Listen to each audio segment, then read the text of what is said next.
नमस्कार, मेरा नाम जय कृष्णवेणी है।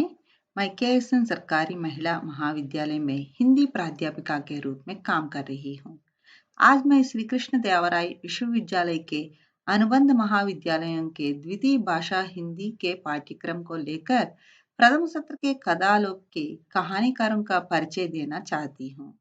इस पाठ में 6 कहानीकारों का जीवन और साहित्य का परिचय मैं दे रही हूँ। पहला सत्र में इन 6 कहानीकारों का 6 कहानियां लिया गया है, इसलिए मैं इन कहानीकारों का परिचय दे रही हूँ। इन 6 कहानियों का नाम है मुक्तिदन, गुदड़साई, उसने कहा था, जरिया, भूख हड़ताल और परमात्मा का कुत्ता। पहला कहानी है मुक्तिदन। इस कहानी का कहानीकार है मुंशी प्रेमचंद। उनका जन्म है 31 जुलाई 1880 में हुआ और उनका मृत्यु 8 अक्टूबर 1936 में हुआ। मुंशी प्रेमचंद के जीवन और साहित्य का परिचय मैं अभी देती हूँ। हिंदी साहित्य इतिहास में उपन्यास सम्राट के रूप में विख्यात मुंशी प्रेमचंद का जन्म वाराणसी के लम्हे नामक गांव में हुआ था। प्रेमचंद का मूल नाम है धनपत राय श्रीवास्तव। प्रेमचंद का नाम तो उन्हें मुंशी दया नारायण निगम ने दिया था। उर्दू में नवाब राय नाम से लिखते थे। सहकारी अध्यापक, सब डिप्टी इंस्पेक्टर ऑफ स्कूल पद पर काम किए। सन 1914 में राष्ट्रीय भावनाओं से ओतप्रोत सोजे वतन नामक 5 कहानियों का संग्रह प्रकाशित हुआ। सोजे वतन कहानी संग्रह को अंग्रेज सरकार ने जब्त कर लिया। सन 1931 में महात्मा गांधी के असहयोग आंदोलन से प्रेरित होकर उन्होंने सरकारी नौकरी छोड़ दी। तत्पश्चात कई पत्रिकाओं में संपादन कार्य करते हुए स्वयं का प्रेस खोलकर हम्स नामक पत्रिका निकालने लगा। वे उपन्यास, कहानी, नाटक, निबंध और बाल साहित्य लिखते थे। साथ ही अनुवाद भी करते थे। हम्स, जागरण, माधुरी, मर्यादा पत्रिकाओं का संपादन कर हिंदी साहित्य को समृद्ध किया। प्रेमचंद के लेखन का विषय है सामाजिक कुरीतियां, जाति प्रथा, छुआछूत, ऊंच नीच, गरीबी अमीरी, न्याय अन्याय, विषमता, उपेक्षा आदि इनके प्रमुख लेखन का विषय हैं। उनके प्रमुख उपन्यास हैं सेवा सदन, प्रेमाश्रम, रंगभूमि, निर्मला, गबन, कायाकल्प, कर्मभूमि, प्रतिज्ञा, गोदान और मंगलसूत्र नामक एक अपूर्ण उपन्यास भी है। इनके प्रमुख कहानियां हैं। प्रेमचंद ने 300 से ज्यादा कहानियां लिखी जो मानसरोवर के 8 भागों में संग्रहित हैं। मुक्तिदन, कफन, पंच परमेश्वर, शतरंज के खिलाड़ी, नमक का दारोगा, उसकी रात, बड़े भाई साहब, सप्त सरोज, ठाकुर का कुआं, सवा सेर गेहूं आदि प्रमुख कहानियां हैं। उनके प्रमुख नाटक हैं संग्राम, करबला, प्रेम की बेदी और निबंध संग्रह हैं प्रेमचंद के कुछ विचार और इनके अनुवाद का नाम है न्याय, हड़ताल, अलंकार, चांदी की डिबिया, सुखदास, फसाने आजाद, सृष्टि का आरंभ। और इनका बाल साहित्यों के नाम है कुत्ते की कहानियां, टालस्टॉय की कहानियां, जंगल की कहानियां, मनमोहक, लालची। गुदड़साई। इस कहानी का कहानीकार है जयशंकर प्रसाद। उनका जन्म है 30 जनवरी 1889 में हुआ था और उनका मृत्यु 15 नवंबर 1931 में हुआ था। जयशंकर प्रसाद के जीवन और साहित्य का परिचय इस प्रकार है। प्रसाद जी ने प्रथमतः कवि, फिर नाटककार, कहानीकार, उपन्यासकार, निबंधकार के रूप में साहित्य सेवा की। छायावाल के 4 प्रमुख कवि पंत, निराला, महादेव वर्मा के साथ प्रसाद जी भी एक हैं। इनकी रचनाओं में 3 मुख्य प्रवृत्तियां हैं: वैयक्तिक तथा ईश्वरोन्मुख प्रेम, प्रकृति प्रेम और प्राचीन गौरव की रक्षा करना। भारतीय संस्कृति के प्रचार एवं विकास के लिए इन्होंने अपने नाटकों के माध्यम बनाया। इनकी भाषा खड़ी बोली तथा संस्कृत गर्भित है। इनके महाकाव्य हैं कामायनी, प्रबंध काव्य हैं आंसू, चंपू काव्य हैं उर्वशी।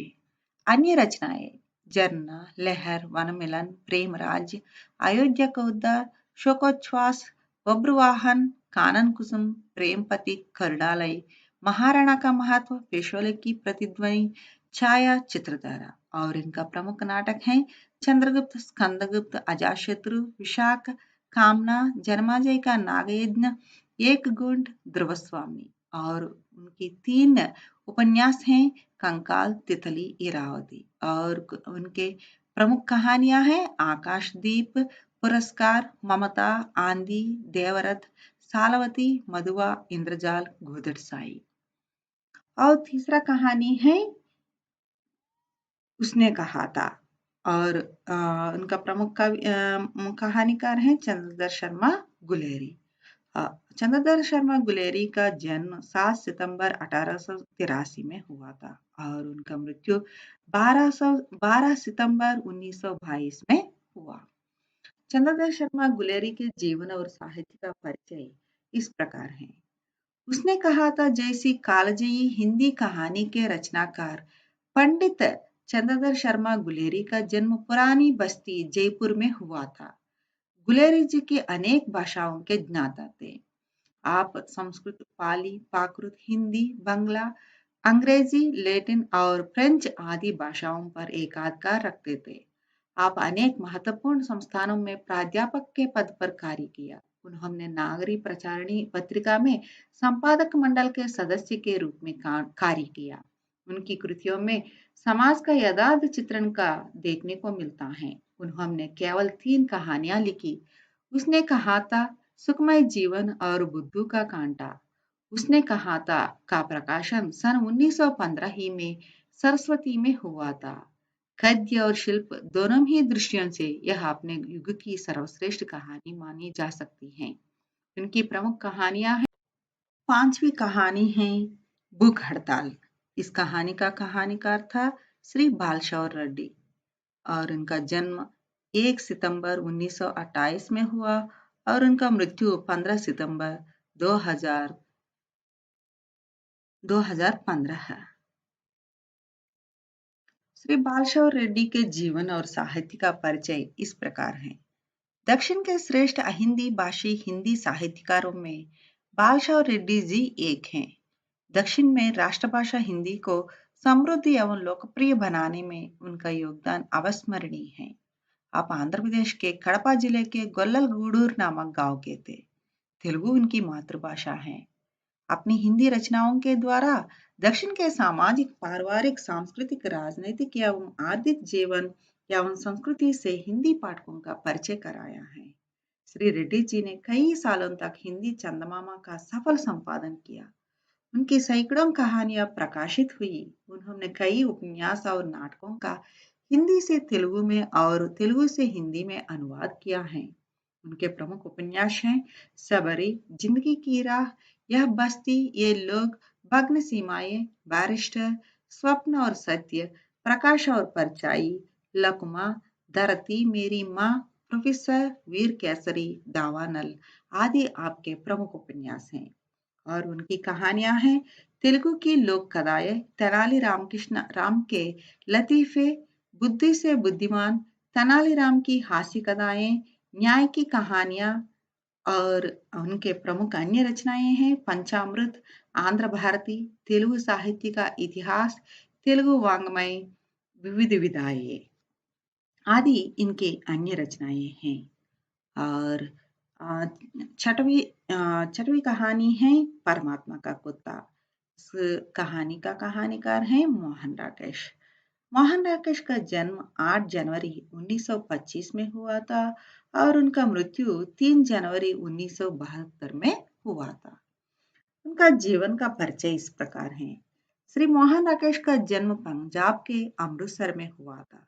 शिक्षा दीक्षा अमृतसर में ही हुई थी। कुछ समय तक प्राध्यापक का काम किया। सन 1960 और 1962 में सारिका का संपादन किया। इसके बाद आप स्वतंत्र लेखन में लग गए। आपकी साहित्य सेवा के लिए आपको नेहरू फेलोशिप प्रदान की गई। आप सामाजिक अंशों को लेकर कहानियां लिखते थे। सामाजिक असमानताओं तथा सरकारी मामलों में होने वाले कुकृत्यों का पर्दाफाश किया। उनके प्रमुख नाटक हैं लहरों का राजहंस, आषाढ़ का एक दिन, आधे अधूरे, अंधेरे बंद कमरे, पैर तले जमीन। उनके कहानी संग्रह हैं इंसान के खंडहर, नए बादल, जानवर, बारिश और उनकी एक प्रमुख एकांकी है अंडे के छिलके। धन्यवाद।